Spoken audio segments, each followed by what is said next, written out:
All right, Ken, thank you very much. And once again, welcome everybody to a Friday night of action here at Meadowlands Racing and Entertainment. And look who we have as our special guest for In the Sulky tonight. As Ken said, it's our leading driver, Mr. Jim Marohn Jr. Jimmy, how does that sound when we say things like that? Oh, it sounds good. You know, I'm just happy to be here and to be a part of this, and you know, to go out on the racetrack every night and be as competitive as everybody else. Just before we went on the air, you said something that was very meaning to me. You said this is the hardest place in the world to win a race. Explain that. Yeah, I talked to a lot of trainers and a lot of owners throughout the business. And, you know, they ask about differences racing at track to track, and I always tell them that this place is the hardest place to win a race. You know, they go for more money across the river. They go a lot faster at the Poconos, but pound for pound, this is the hardest place to come and get to the winner's circle. Overall, I think you've done a successful and a phenomenal job. You only started driving professionally in 2002, I think. You passed the 4,000 win plateau recently. How did that feel? It felt good. You know, it was satisfying. You know, I try to go out, every day and do as much as I can. You know, that's kind of what drives me. Okay, I want to give you some good memories as well, too. Do you remember back to that day back in 2013 when you won the Drivers' Championship up in New York at Tioga and Vernon? Who did you beat that day? What were some of those guys' names? You know, everybody was there. It was a great feeling. It was a great day, and I was just fortunate enough to, catch and latch on to some good horses for that competition, and everything worked out. How do you plot your strategy for the season? Now, here you were based at the Meadowlands this winter or whatever. When some of the other tracks open in Pennsylvania and New York, you'll do a little bit of traveling. But what's your goal, and how do you see this playing out for you and your own driving career the rest of this year? Opportunities. I'm always somebody that wants to get the most opportunities I can get. I want to make the most out of them, and that kind of tells me where I'm going to go. I don't have a direct, set in stone plan where I'm going to be in 2 months from now, or over the summer.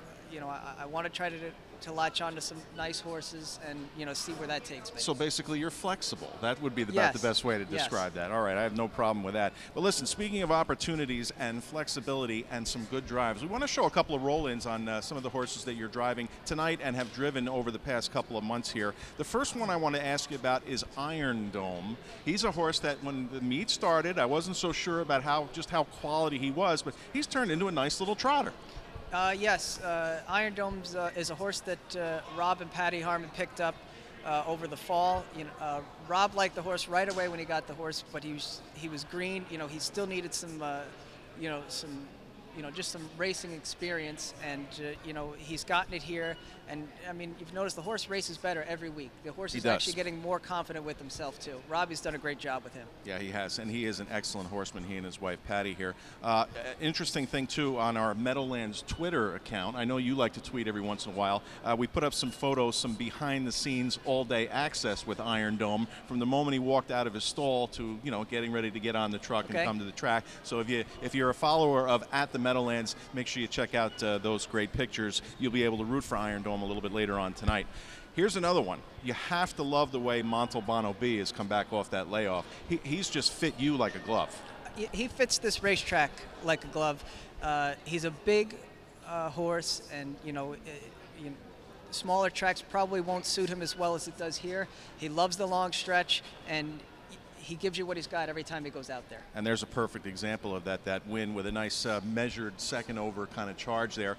He's a horse that just, when he gets too high in class, he knows it, and then when he drops back down in class, he seems to find the right spot every time. Yes. Okay.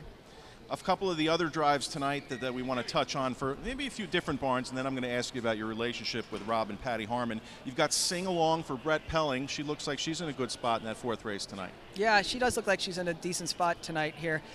This is a horse that Brett owns himself.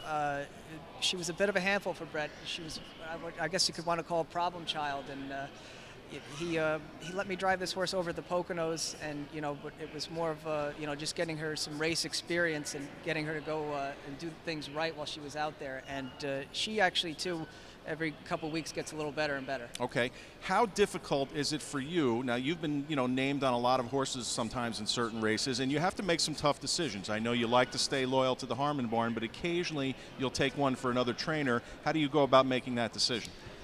Go by making the decision of, first you start with the people that you drive for the most, which, it's Rob and Patty. So I I'm going to say 95% of the time I'm always going with their horses. Occasionally I'll go with a different horse if I really think that horse has a much better shot than, something of Rob or Patty's. Okay, now I can tell, I can feel the love, so to speak, for Rob and Patty Harmon here. How did you guys eventually hook up back then, and how has that relationship progressed throughout your career up to this point? Just racing, between Monticello and Tioga, drove a couple horses for him here, drove a couple horses for him there. Got to know Rob. I probably got to say he's probably my best friend in the business. He's a real personable guy. He's given me a lot of opportunities that I got to take advantage of. And one thing he's always done with me is he stuck with me. Okay. Well, how does that go? When you drive one bad, because we don't, we're not perfect on it, does he say anything to you, or does he just let it slide? Oh, he's let me know. He's that kind of guy. He's a big hockey fan as well. That's where Ken Workington and I know him from. Well, speaking of the Harmon barn, they've got a new mare coming back to the Meadowlands for the first time in a couple of years here. She's got an outside post tonight, but Safe from Terror looks like she can race anywhere in any way. Yeah, she's a classy mare. She's been a good horse ever since she was a young horse.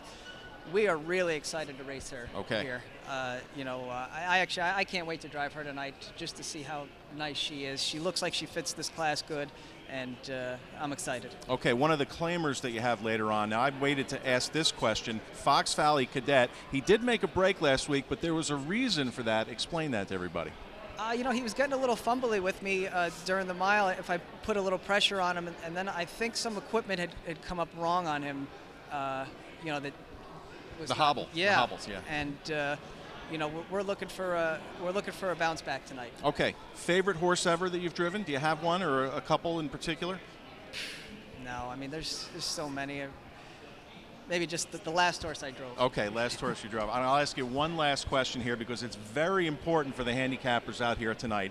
It's bitter cold and it's windy. It's a headwind in their face. Oh, yeah. How are you going to adjust your driving style tonight to fit those conditions? I'm gonna wait and see how the track plays out. I'm gonna let the track and the weather tell me how it's gonna play along all night tonight. Usually with this big headwind, it's probably a little better to come from off the pace and try to save as much ground as you can. Okay, I like to hear that. And you are a busy man. You have a full slate of drives. You even picked one up after the scratches. He will drive in 11 of the 13 races tonight. Jimmy, thanks so much for taking the time to join us. We always love talking to you, hearing those explanations and how the business works behind the scenes. Good luck tonight. Stay warm, and good luck the rest of the year. We'll see you in the Meadowlands Winner's Circle many, many more times. Thanks, Dave. Thanks, Jimmy. We'll be right back after this to preview our feature races tonight and give out our weekly awards. Dave Little will be in the air chair right after this.